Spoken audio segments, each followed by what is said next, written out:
hundreds, if not thousands of years, Latin was the language of international literacy, scientific exchange. It was the language that you thought in and wrote your thoughts down in. You might talk to your neighbors in whatever your local language was, but if you wanted to talk to other academics, you pretty much had to speak, read, and write Latin. That means that we've actually inherited a whole bunch of Latin terms, including a special set of Latin terms and abbreviations that we use for things that we don't really have concise terms for in English. And this is how to use them correctly. So we're going to start with the big three, etc., e.g., and i.e.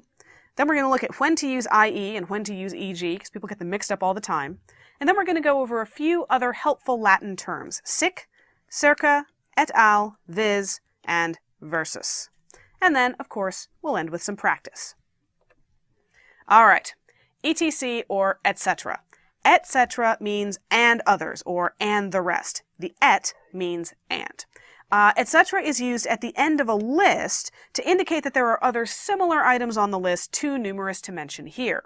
So, for example, I enjoy various kinds of sewing, quilting, tailoring, etc. Now, obviously, there are many kinds of sewing that are not quilting and tailoring. I'm just letting you know that there's a whole bunch of them, and you can just fill in the rest of the list in your head. That's what etc. means. Use a comma before etc. at the end of a list, just because it's at the end of a list and the Oxford comma still works before etc. Never use etc. more than once in a row. So never say etc., etc., etc. For one thing, you'll sound like Yul Brynner from The King and I, and nobody wants that. Also, it's sort of redundant to say, and all the rest, and all the rest, and all the rest. You sound like you've gotten stuck and you're repeating yourself. Don't do that. And never use and before etc. Because the Latin word et means and, when you say and etc., you're actually saying and all the rest, which really makes you sound like there's something stuck in your brain. Finally, when using etc., make sure all the items in the list are of the same kind, whatever kind that is. So, if I'm making a list of kinds of sewing, you better make sure that all the words in the list before etc. and all the ones I don't mention and use etc. to replace are kinds of sewing. So that's just something for you to keep in mind when you use etc. All right, e.g., also known as exempli gratia. That's the only time you'll hear that phrase spoken today. Exempli gratia means for the sake of example, but for your purposes, just remember that e.g., which is what we actually use in written English, it means the same thing as for example. So, the bakery sells many kinds of cake, e.g. chocolate, carrot, and spice. Notice you don't need the comma. Now we come to i.e., which means id est. Id est literally means that is. It means you're restating your idea. Just remember that i.e. might as well stand for in effect. Only use i.e. for equivalent things. So, I love a store that sells baked goods, i.e. a bakery. A store that sells baked goods pretty much has to be a bakery, so we're setting up an equivalency between these two terms so we can use i.e. Now, lots of people get i.e. and e.g. mixed up, so here's how to tell when to use i.e. and when to use e.g. Use e.g. only to give examples that are not necessarily the only example of what you're talking about. So, let's take a look at a sentence.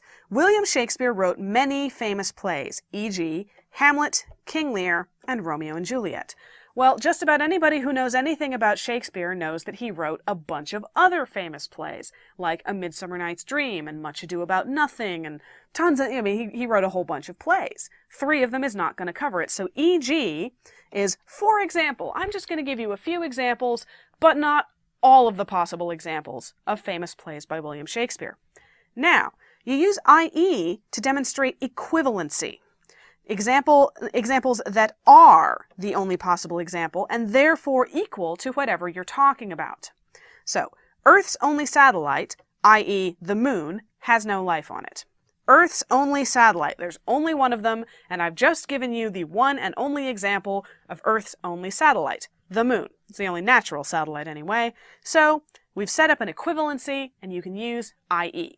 You can't use e.g. because there aren't a whole bunch of other examples floating around out there that we're not talking about. There's just the moon. All right.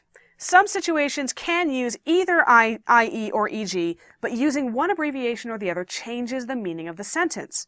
So, Allison sells handmade toys, e.g. dolls, stuffed animals, and baby blocks. This sentence means that Allison's wares include those items, but she might sell other things too. She might sell toy cars. She might sell action figures. She might sell just about anything as long as it's a handmade toy. But if you change the sentence to Allison sells handmade toys, i.e., dolls, stuffed animals, and baby blocks, well then dolls, stuffed animals, and baby blocks are equal to Allison's handmade toys. No more, no less. So now Allison only sells those three things. Both of these uses are correct, but they have totally different meanings, so be careful which one you use. All right, here are some other Latin terms that get used a fair amount in written English. Sic or seek. Sic in Latin means thus or so, and it's usually short for a longer phrase that means something to the effect of, this is how I found it, or hey, I found it this way.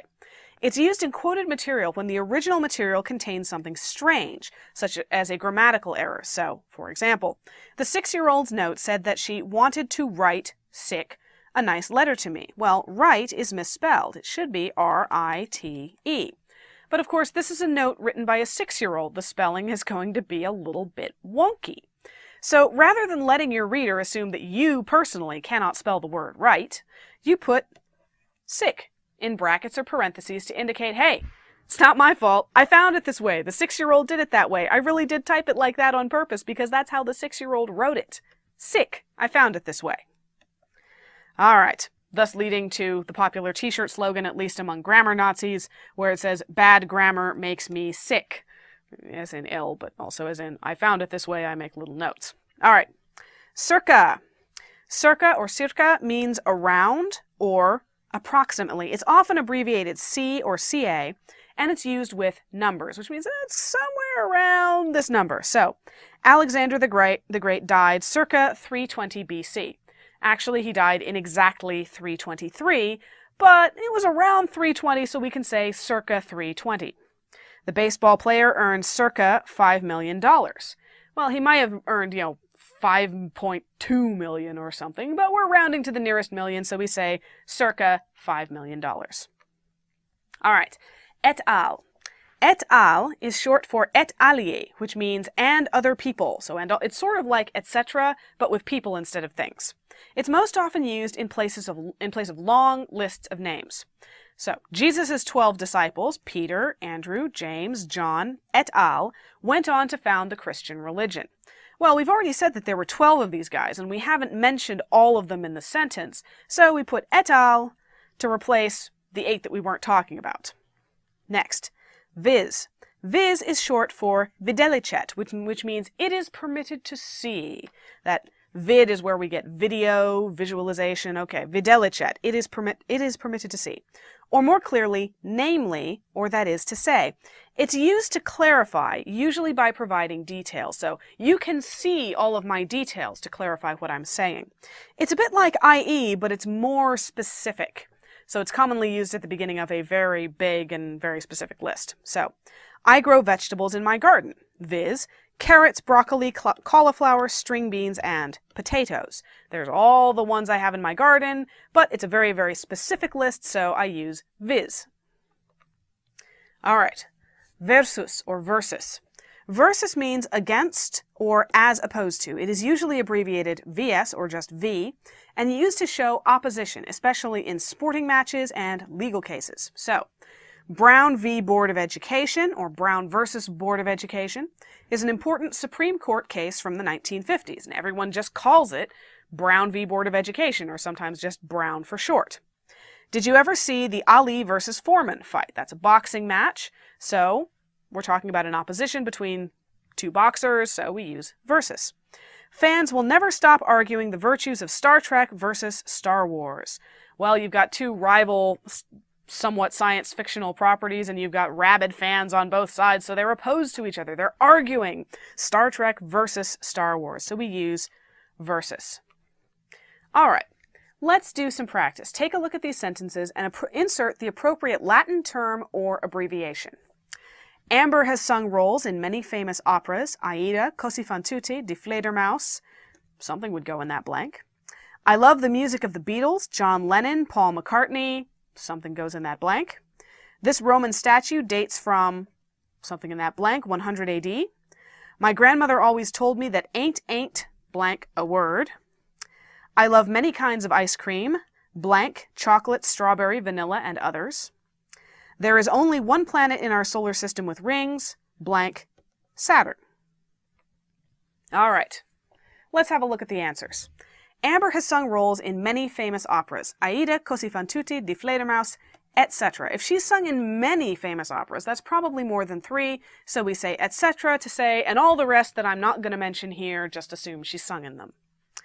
I love the music of the Beatles, John Lennon, Paul McCartney, et al., and all the other guys. If you know anything about the history of popular music, you know that there were 4 guys in the Beatles, so since I've only mentioned 2 of them, you say et al. To indicate, oh yeah, and those other guys, Ringo Starr and George Harrison. Next, this Roman statue dates from circa 100 AD, right around that time. Well, you know that we have a hard time precisely dating something like a statue. It's not like you can carbon date it if it's made out of rock. And the nice round date might have told you that this is an approximate date. It's not very specific, so we say it dates from around that time, circa. Next, my grandmother always told me that ain't a word. Now, in case you haven't grown up with American or English idiom, ain't is an incorrect version of isn't. A lot of people will say ain't instead of isn't. My grandmother, who really did insist on correct grammar at all times, would often say ain't a word, because she was saying this bad version of isn't is not a word, but she'd say it twice just to get it to stick in your head. Go argue with grandmothers. Now, if I'm quoting her, of course my grandmother usually used excellent grammar, I would say, seek. I'm not a bad granddaughter. I'm not using bad grammar when I remember her. I'm remembering her words exactly as she said them, and I'm quoting them exactly as I found them. So I say, seek. I found it this way.